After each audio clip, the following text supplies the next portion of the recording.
میں ذرا تھوڑی سی آپ کو تفصیل بتا دیتا ہوں کہ کل تو آپ پتہ نہیں کیا فیصلہ کرتے ہیں F9 پارک کے بارے میں، تو لیکن جو وزارت خزانہ ہے وہ یہ کہہ رہی ہے کہ علامہ اقبال انٹرنیشنل ایئرپورٹ لاہور کا اور اسلام آباد ایکسپریس وے بھی ایسی امکانی املاک ہیں جن کی ضمانت پر ہم قرض لے سکتے ہیں.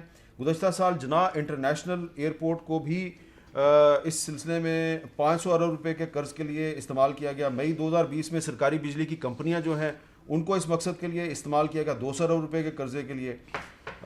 موجودہ گورنمنٹ جب آئی تھی تو اس نے کنونشن سینٹر اسلام آباد اور کراچی ایئرپورٹ کے عوض بھی سکوک بانڈ جاری کیے، اور 2013 کی جو حکومت تھی اس نے بھی کراچی کے جناح انٹرنیشنل ایئرپورٹ کو اس مقصد کے لیے استعمال کیا.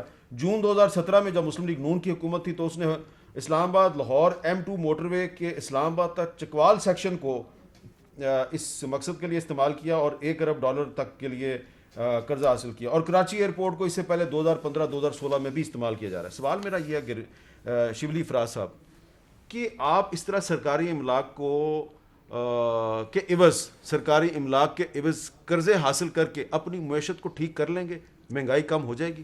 دیکھیں بات اصل میں یہ ہے کہ پہلی بات تو یہ کہنا کہ آپ کو پتہ ہے کہ ہمارا جو اکانومی ہے اس میں جو فسکل ڈیفیسٹ ہے وہ ہمیشہ سے ہمیں تنگ کرتا رہا ہے. ماضی کی جتنی بھی حکومتیں تھیں اور اب بھی وہی مسئلہ ہے.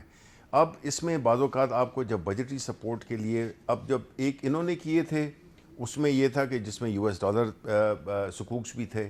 ہم جو کر رہے ہیں وہ ایک تو یہ کہ پاکستانی روپی میں ہم نے انٹرنیشنل اس میں بھی جا سکتے ہیں، لیکن یہ دیکھیں یہ ایک نارملی کیا ہوتی ہے کہ آپ کے پاس ساورن گارنٹی ہوتی ہے جس طرح کہ ہم نے دی ہوئی ہے جتنے بھی پاور پلانٹس ہیں یا اور کئی چیزوں میں ہم نے ایک ساورن گارنٹی دی ہوئی ہے.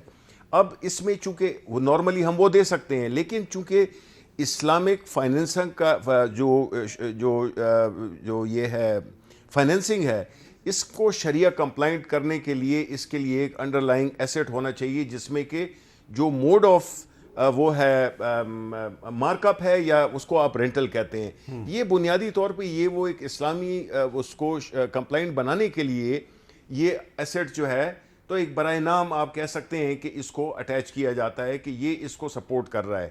تو یہ اسلامک بینکنگ کی ریکوائرمنٹ ہے سچ. کیا یہ درست ہے کہ آپ کی گورنمنٹ نے قرض لینے کے سارے ریکارڈ توڑ دیے ہیں؟ نہیں دیکھیں جی، اس میں یہ ایک بڑی تفصیل کی بات ہے اور میں چاہوں گا انشاءاللہ کہ آپ اس پہ ڈیٹ پروفائل پہ آپ کوئی پروگرام کریں تو اس میں ہم بڑی تفصیل سے آپ کو بتائیں گے کہ کیا ڈیٹ تھا، کس وجہ سے تھا اور کیوں یہ اس سٹیج پہ آیا. اس کے لیے ایک بڑی لمبی تفصیل چاہیے بیکاز اس پروگرام میں مشکل ہو جائے. اچھا مفتاح اسماعیل صاحب، آپ بار بار کہتے ہیں کہ اس حکومت نے قرضوں کے تمام ریکارڈ توڑ دیے ہیں، کس طرح ثابت کریں گے آپ؟ سر اسٹیٹ بینک کے نمبرز ہیں، جب ہماری حکومت آئی تھی تو 14,258 ارب روپے قرضہ تھا. جب ہم چھوڑ کے گئے تھے جون کے اندر چھوڑنے کے ایک مہینے بعد تو 24,952.9 ارب روپے قرضہ تھا. یہ مجھے نمبرز یاد ہیں. اب جو ہے وہ 36,000 ارب روپیہ قرضہ ہو گیا ہے، تو 11,500 ارب روپیہ انہوں نے 2 سال میں قرضہ بڑھایا ہے. اس میں کوئی پروف کرنے کی بات نہیں ہے. ایک اور بات میں آپ کو بتا دوں کہ یہ جو آپ بات کر رہے تھے سر کہ یہ ہم نے گروی رکھوایا، وہ گروی رکھوایا، یا یہ انڈر لائنگ ایسٹ تھا، آپ دیکھیں کہ جتنے ایسٹس تھے موٹر وے، کراچی ایئرپورٹ، لاہور ایئرپورٹ، یہ سب نواز شریف نے بنائے. آپ دیکھیں کہ نواز شریف کو یہ 3 ادھوریاں باری بنی ہیں. لیکن نواز شریف صاحب نے بنائے، اچھی بات آپ صحیح کر رہے ہیں، نواز شریف صاحب نے بنائے، لیکن انہوں نے اپنے ذاتی پیسے سے نہیں بنائے، انہوں نے پاکستان کے قومی خزانے سے بنائے، پاکستان کے لوگوں کے ٹیکس سے بنائے. بالکل بالکل بالکل. اور نواز شریف نے کوئی احسان نہیں کیا، اپنا فرض ادا کیا ہے، لیکن باقی لوگوں نے یہ فرض بھی پورا نہیں کیا. مشرف صاحب بھی اس ملک میں 8 سال رہے ہیں، ایوب خان صاحب رہے ہیں، دوسرے پیپلز پارٹی کی حکومتیں رہی ہیں، عمران خان صاحب کو 2.5 سال ہو گئے. اتنا قرض لیا، ایک چیز بنائی بتائیے؟ ماں سوائے کہ جہانگیر ترین صاحب کو بہت امیر کر دیا اور چینی مہنگی کر دی، اور ماں سوائے کہ دوائیاں ادویات مہنگی کر دی، ماں سوائے کہ آٹا مہنگا کر دیا. عمران خان نے کیا بنایا ہے اس ملک کے لیے؟ جی کیا بنایا؟ جی دیکھیں، میں پہلی بات تو یہ کہ میں تو سمجھ رہا تھا کہ یہ ایک اکیڈیمک گفتگو ہوگی، لیکن یہ عادت سے مجبور ہیں اور یہ انہوں نے اس طرح کی باتیں کرنی ہیں. تو انہوں نے اپنی پچھلی جو پہلا ان کی کنورسیشن تھی اس میں انہوں نے کہا تھا کہ ان کی اخلاقی جرت، یعنی آپ دیکھیں کہ بات کون کر رہا ہے. مفتاح اسماعیل جو کہ ریپرزینٹ کر رہے ہیں پاکستان مسلم لیگ نون کو، جس کے لیڈر ہیں نواز شریف. کون سا نواز شریف؟ وہ نواز شریف جو کہ عدالتوں سے بھاگا ہوا ہے، جس کو عدالتوں نے ایبسکانڈر کیا ہوا ہے. وہ والا نواز شریف جس نے کہ لنڈن میں اپنی جائیدادیں بنائی ہوئی ہیں جس کی وجہ سے ہمیں یہ براڈ شیٹ کے جرمانے دینے پڑے، یہ والا نواز شریف جو کہ قبضہ گروپ، جو کھوکھر گروپ جو ابھی ڈسکور ہوا ہے اس پہ جو ہے تو یہ اس کو پیٹرنائز کرتے تھے. آپ کس بات کا آپ کا اخلاقی جواز ہے کہ آپ ٹی وی میں بھی آئیں؟ مفتاح آپ تو بات بھی نہیں کر سکتے، آپ کی لیڈرشپ اتنی ڈسکریڈٹڈ ہے، اتنی اس کی ایک سیاہ تاریخ ہے، سیاہ کاریوں کی ایک ایسی تاریخ ہے کہ اس میں آپ جو ہے تو ابھی آپ بڑے فخر سے کہہ رہے ہیں کہ جی آپ نے موٹر وے بنائے ہیں، آپ نے پل بنائے ہیں. ہمیں پتہ ہے کہ آپ نے جو اس ملک میں جو لوگ تھے ان کو صحت نہیں دی ہے. آپ نے ایک اسپتال بنایا. آپ مجھے یہ بتائیں کہ آپ نے ایک کوئی ایسی انسٹیٹیوشن بنائی جس پہ کہ آپ فخر کر سکیں؟ آپ نے یہ سڑک اور پل اسی لیے بنائے نا بیکاز اس میں آپ کا پیسہ بنتا تھا.